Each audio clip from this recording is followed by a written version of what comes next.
Hello guys! Welcome back to my vlog. So for today, another recipe ang i-share ko sa inyo, and we are here sa aming tiny garden. Dito tayo magluluto.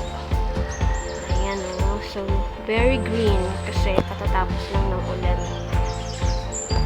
Maulan. Kaya healthy mga halaman namin. Okay. So I have here pork ribs, and wala pa akong idea kung anong luto dito, pero gawin natin tong baby back ribs. Ayan. So first, hindi ko na to ikakat. Papakuluan natin in few minutes until tender, and then after that, let's proceed to the next step. So let's boil.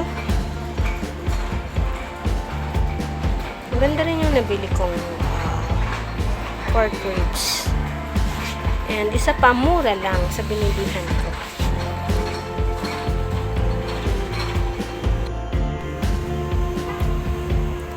Okay guys, so let's put some salt.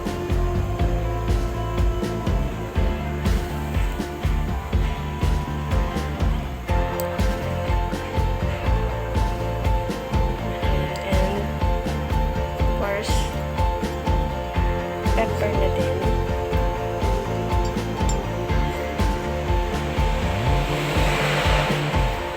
And let's boil for a few minutes until tender.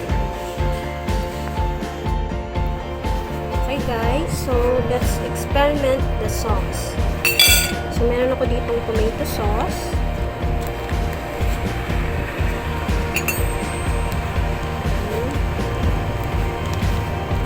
So you can experiment guys. Huwag kayong matakot mag-experiment. Baka yung experiment yung dish, recipe will turn to a bright future, right?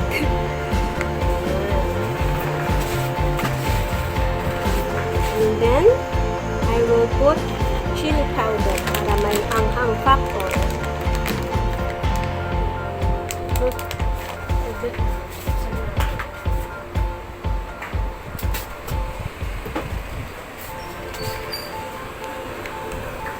May konting chili powder.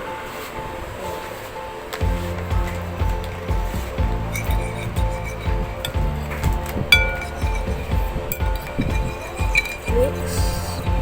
And then lagyan ko din ng pepper.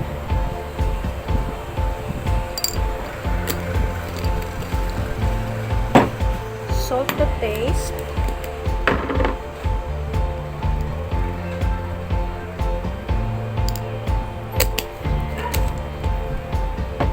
And then oyster sauce. Tansya-tansya na lang tayo. Lagay ko ng lahat yung natirang oyster sauce. Basta wag lang sobra. Kasi pag sobra, mahirap i-remediate. Gawan ng paraan. Kaya mahirap gawan ng paraan pagka sobra. Ayan. And then I will put thyme. Kung wala naman kayong thyme sa bahay, it's okay. Option lang naman. Pampasarap lang ng lasa. The flavoring. Okay. And then let's put rosemary. Yung nabili kong rosemary, ang lalaki ng hibla. Yun. Kaya kailangan i-ano muna natin ulit. Durugin. Yeah. Another one. Durugin.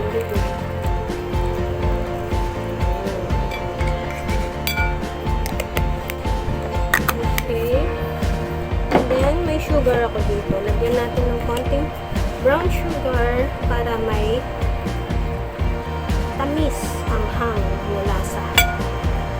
Nilagay tayo kanina ng konting chili powder. So, let's put some sugar.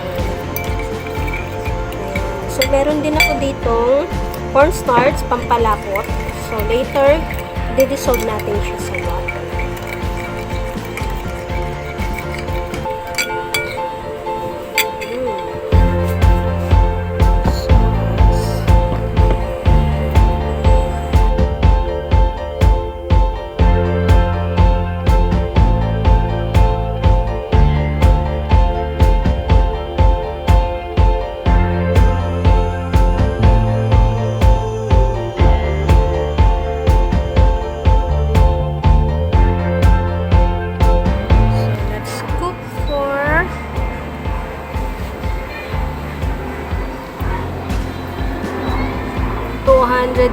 Celsius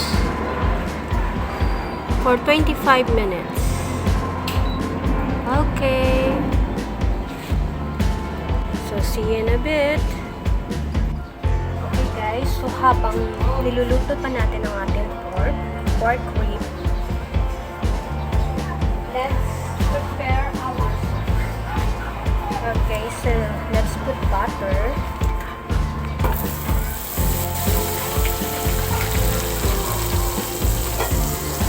And then, i-mix lang natin yung mixture natin kanina. Prepare natin sauce sa butter. Sandal tayo butter. And then that's it. Yun lang yung sauce. Sana masarap itong experiment natin. Okay, so let's put the sauce.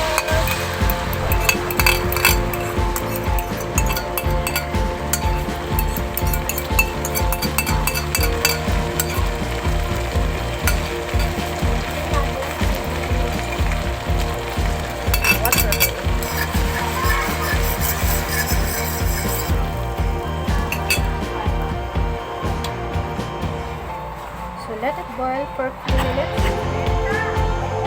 So, kung gusto nyo ng medyo malapot na sauce, you can add cornstarch. So, for me, I will add cornstarch.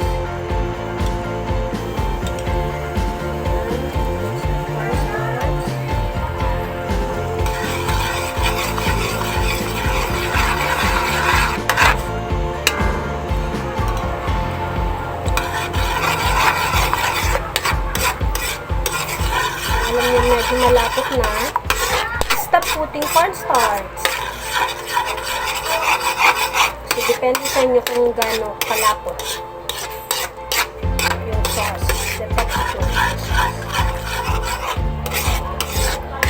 So, tinikman ko na rin kanina yung sauce natin.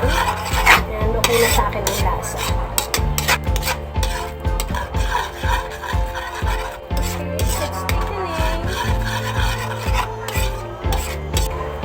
Okay, the sauce is ready.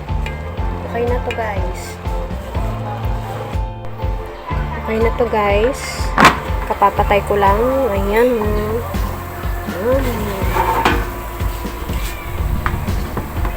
Okay. Let's check the other side. Yay! Okay. So, lagyan na natin sa lagayan. And let's put the sauce. Alam nyo, maganda talaga pagka may air fryer sa bahay. Malaking tulong. Less oil or to no oil. Ayan, so ito na siya guys. So of course, let's put the sauce.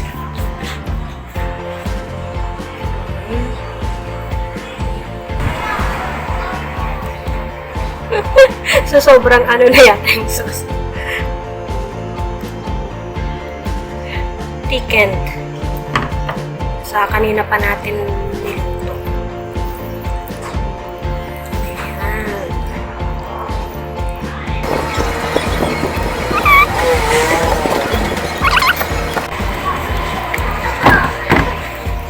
Ay, natanggal na yung ano niya.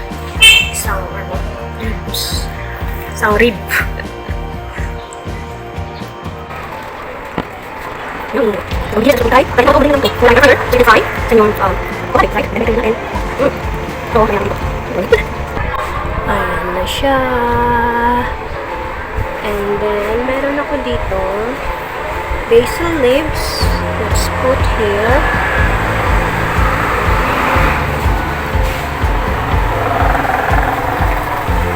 Freshly picked from the garden yung basil.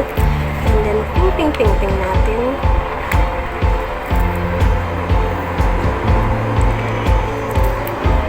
Ayan. So, done na ang aking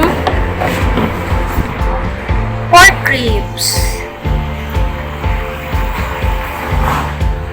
Na niluto sa air fryer. Okay? So, it's eating time. Yum, yum, yum. Ang sarap. So, sa restaurant, magkano na to? So, you can do it at home. Sabi ko nga, home cook is better because cook with love and passion. Pero, hindi ko naman sinasabing, hindi masarap ang restaurant menu. Siyempre, lahat din.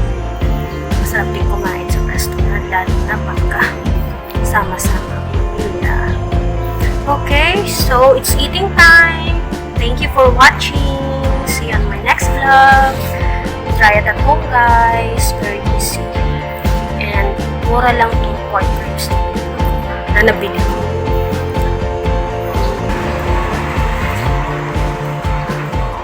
Mag, like, and subscribe ka na.